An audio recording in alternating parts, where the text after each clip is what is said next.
Yitz, I have an interesting topic this week. Sure, what's on your mind? מועדים לשמחה, חג שמח, חול המועד Pesach. This week we have Shvii Shel Pesach. Right after it, here in Eretz Yisrael, we're going to be reading Parashat Acharei Mot and Shabbos. We'll try to connect the two together in this week's talk, but let's start dafka from the Parasha from Parashat Acharei Mot. Because towards the end of Chamishi, beginning of Perek Yudchet, we find the very famous concept, the very famous issue, the mitzvah of Chukot aggoyim, of not imitating and following the ways of the nations around us. Now, what I want to talk about is not the halachic ramifications of what exactly does that mean, what exactly are we allowed to do, what exactly don't we do, but I want to talk about from the conceptual perspective, the Psukim themselves. What do they mean on the Pshat level? That's what we do in our videos. We try to understand Pshat in the Torah. And when you look at the Psukim over there in the beginning of Perek Yudchet, they are very, very repetitive. Every single pasuk seems to be saying exactly what the pasuk just before it said. First of all, we have the words Ani Hashem Elokechem repeated 3 times in those Psukim. Second of all, we have the pasuk that says K'maaseh Eretz Mitzrayim, just like the people of Egypt did in the land that you were sitting in, don't do like them. And also the land of Canaan that you are going to, don't do like them. And you shouldn't do like them, but you should do like what I tell you. And then again, it says you should do what I tell you. So what exactly is going on in these psukim? Because again, when you try to understand them on the pshat level, there's a lot of repetitiveness. They seem to be repeating each other and not saying one simple rule straight out, don't behave like the nations around you. So what's behind these psukim? What is the idea behind chukot aggoyim? It's a very interesting question and a very interesting topic in general. And I think to truly understand this, we need to think about what's the drive? What makes people imitate what everyone else is doing? Why would we do K'maaseh Eretz Mitzrayim? Why would we do K'maaseh Eretz Canaan? Why wouldn't we just do, our thing? Actually, we know it's usually the opposite. People want to do their own thing. They want to be special. They want to be unique. Then why is it so hard for us to stick to our thing and we always want to do K'maaseh Eretz Mitzrayim or K'maaseh Eretz Canaan? Because I think if we look at what drives Maaseh Eretz Canaan, why do they do what they do? Well, if it's not based on a tradition, it's not based on something coming from God, then the reason they do it is because based on the perspective of that time, of how they see the world, that's the thing that makes sense to do. That's how you live your life. And, every generation, they're the modern generation compared to what was before. And they have a new perception and they see what no one before them saw. And when you live in that world, you probably perceive the world the way they do. And therefore, what they're doing always seems right, seems to make sense, seems to fit the current perspective, the current way of seeing things. And you're stuck with some ancient or different, something that's coming from a different place and doesn't always fit in. So yeah, it may be special, but it's also strange. You're not living the life like everyone else. You're different. And it's hard for people to be different and stay in that position. And it's hard for Am Yisrael to be different. And maybe that's what all these psukim are, because they start with an interesting statement, as you said. It starts with saying, Daber ve'amarta, which in itself is interesting. Tell Am Yisrael and tell them, right? Meaning it's just the same thing twice, which is really saying, you need to tell them this and tell it again until this really goes in. And what do you tell them? Ani Hashem Elokechem. I am your God. And we may be used to this concept, but it's not an obvious concept. I am your God. What's your God? You created the world. But it's saying, no, there's something about what I'm bringing to you, which is meant for you, which is who you are. When you'll go deeper, you'll find out that this is exactly who you are and this is exactly who you need to be. And the Psukim go on to describe first what you don't do, which is K'maaseh Eretz Mitzrayim. Don't just follow, their thing now, what they see, that current modern perspective, not them, not K'maaseh Eretz Canaan. Follow Ani Hashem Elokechem. Follow your ways. Et mishpatai ta'asu, et chukotai tishmeru, lalechet behem. Follow these ways. Do what I'm teaching you because trust me. Ani Hashem Elokechem. This is for you. This is what's right for you. But then the last pasuk says something interesting. You may not see it at first. At first, this may seem strange. This may seem odd. This may seem not connected. Everyone's living the life and we're stuck in some strange set of rules. But once you actually dive into them, once you're already in the state, and maybe that's what that last pasuk is repeating. First, it's telling you, et mishpatai ta'asu. Those rules are there. there. Do them, follow them. But then the pasuk says, "Ushmartem et chukotai v'et mishpatai," and we know chukotai usually means the things you don't understand, meaning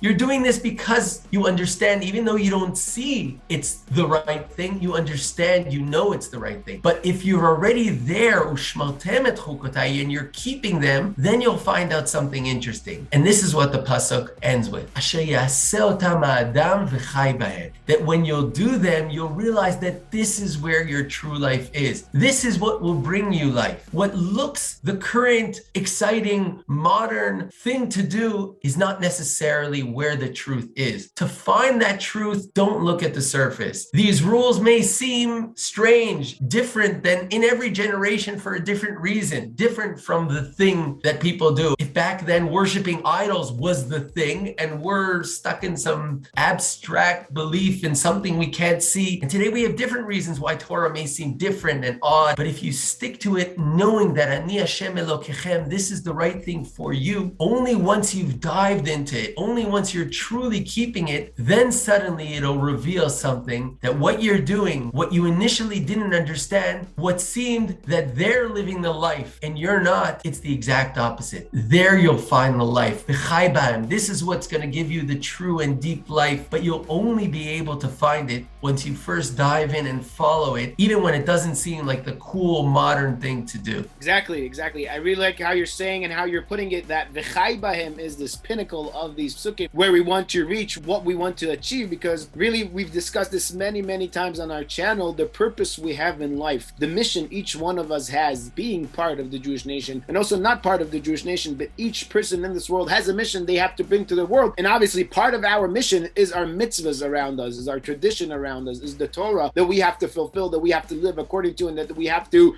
learn and continue learning throughout our life. That is what our purpose and mission in life is, and that is v'chai bahem. That's bringing life into our being, bringing purpose into our being, not just living life without anything and just going through life with no purpose, and not wasting your life with doing nothing with no purpose, with achieving nothing in it. We live our life with a purpose in order to bring life into what we do, to bring life into our life, to bring chayus, v'chai bahem. That's what it means. And interestingly enough, v'chai bahem is also the pasuk that teaches us the very famous halacha of pikuach nefesh. A person is allowed to not do all of the mitzvahs besides the top 3 averos, but a person is allowed to forgo all the mitzvahs in order to prevent death, in order to preserve life. The rule of v'chai bahem teaches us that you're allowed to overgo different averot. And this is always the best example, the best proof that the Torah is not about contradicting life, it's not about killing you and taking away your life, your essence from who you are, but rather the opposite. Torah is about adding value into your life, adding real value, adding real chayos, adding a real life into your being, and not just wasting the life you have and not just wasting the being that you are. And of course, like you were saying, and like we talked about many times on this channel too, there's always these trendy ideas that are floating in the world, that the world is kind of forced to be pro or to be against, and you always find yourself in this battle. Wait, is this a good value? Is this a bad value? Where exactly am I with this? And obviously, many times throughout history, good values that started as a trend were surfaced and brought more light into this world. It's not always bad values that rise to the top and become the greatest topic points on social media and around society before social media was around. But always, like with everything, it's always the question, what is driving these forces? What is driving these values? Is it an eternal truth that is seeking to add more light into the world and to make the world better? Or is it really just a trendy thing that it's cool to have those ideas, to have those values, and to virtue signal that you're a part of those values, and yet tomorrow it will be a different value, it could be the opposite value, it doesn't matter. It's always the question, what is driving these values? What is the force behind them? Why are they important? How are they connected to really making the world a better place? And in what terms? What are the different sides to those values? And what is it affect in the world? And going back to the Psukim, where again there's an emphasis on not be like Mitzrayim and not be like Canaan, we always have to remember what those two countries represent, what those two lands represent. Mitzrayim was the top of the culture back then, was the most cultural society with the biggest army, with the biggest buildings, with the most science, and Canaan was the exact opposite. Canaan was the primitive land, the land of the farmers, the land of the old culture that were lagging behind and were trying to catch up with the world. The Torah says, don't be like both of them, be yourself, be who you're supposed to be, because leaving Mitzrayim doesn't mean that you have to leave these advancements in science and culture in modern world and stick to the primitive world, which is represented by Canaan. It means you have to live your life, your path of life, create your life in this world and bring the light into the world. That's your job, that's your essence, that's your shlichut, that's the ma'aseh that you have to do in the words of the pasuk. And in order to do so, again, like we mentioned many times on this channel, the most important rule is Ani Hashem Elokechem, is to continue following Hashem's words, to continue following the Torah. Like the famous story of Rabbi Elazar ben Arach, we mentioned it also several times in the past. Rabbi Elazar ben Arach was one of the biggest Tanaim there were at the time, and he was one of the biggest Talmidei Chachamim. Yet he went to Galus, he went to a place called Dimyoset, and he got caught up over there after the culture, after the people over there, after the wine, the water, the Gemara says, after the way they lived their lives and the way they behaved. And then he came back to Eretz Yisrael, and they wanted to call him up to read the Torah, and he couldn't even read the words of Hebrew, HaChodesh Hazeh Lachem, the Parsha of Chodesh Nisan. Instead of that, he read HaCheresh Haya Libam. He couldn't even read the letters the right way. And there are many deep levels to the story because it connects to other stories of and other sayings of Rabbi Elazar ben Arach. But on the most basic level, HaCheresh Haya Libam, his heart became deaf. His heart couldn't listen because that's what happened to him. He got caught up after the society where he was, where he lived, and how they were behaving. And then when he came back, he couldn't even remember who he was. And that's what led him to say,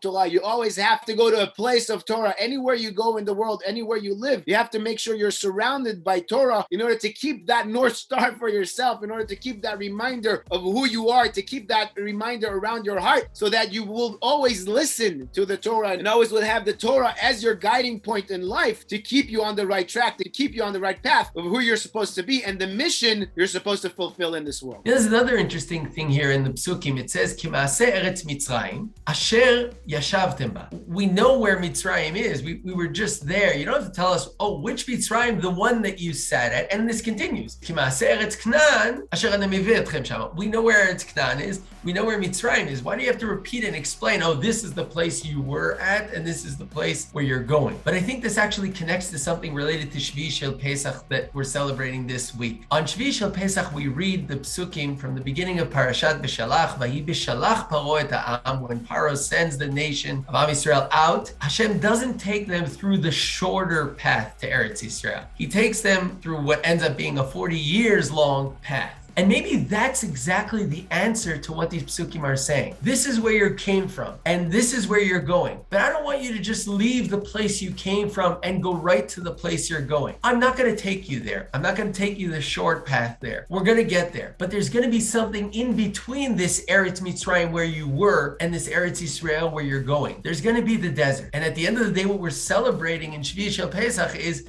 we split the seas and went into nothing, into the desert, into emptiness. Yes, we left Mitzrayim, but we didn't get anywhere. But looking at everything we said, that's on purpose. Because if what the Torah is teaching us, it's don't be them and don't be them, be yourself. And to be yourself, we need the desert. We need to spend some time before we go into the new place to really learn about who we are, not imitating anyone else, truly focused. That's where we're going to receive the Torah. That's where we go through the days we're in now, the Sfirat HaOmer, where we're slowly building ourselves up to cleaning ourselves off from everything we came from and truly being ready to be ourselves and to learn who we are. And only once we go through that stage, which could be a year or two, but we see ends up taking a whole 40 years to do, because it's not a simple stage. Only then are we ready to step into Eretz Yisrael and go into that next phase. Everything about this concept of Maaseh Eretz Mitzrayim, Chukot Hagoyim, as we see also in Halacha, it's not only just about, not doing Avodah Zarah and not following the evil ways of the nations. It's about being yourself. It's about not losing your identity, knowing who you are, sticking to who you are. And once we step out of Mitzrayim and we cross the seas, we're ready to start that process of learning who we truly are before we're ready to go into the next phase of coming into the next land, the land of Eretz Yisrael, and making it the land of Eretz Yisrael and not just the land of Eretz Knan, our land, our place, which expresses our way of living that comes from Ani Hashem Elokechem. Beautiful, exactly. Our land, our place, like you're saying, where we can bring the Torah to its full expression, where we can be ourselves to the fullest. That's our job leading up really into the next few weeks here in Eretz Yisrael of Yom HaShoah, Yom HaZikaron, and Yom HaAtzmaut. We'll talk about those in the next few weeks, and we're out of time, so we'll have to end here. As usual, if you enjoyed these videos, please feel free to like them, comment below on YouTube. Of course, share the videos around, and if you haven't yet subscribed to the channel, please consider subscribing, help us grow the channel, and we'll link last year's videos for Shvii Shel Pesach and Parashat Acharei Mot. Right now, in Yitzi, Chag Sameach. Chag Sameach and Shabbat Shalom.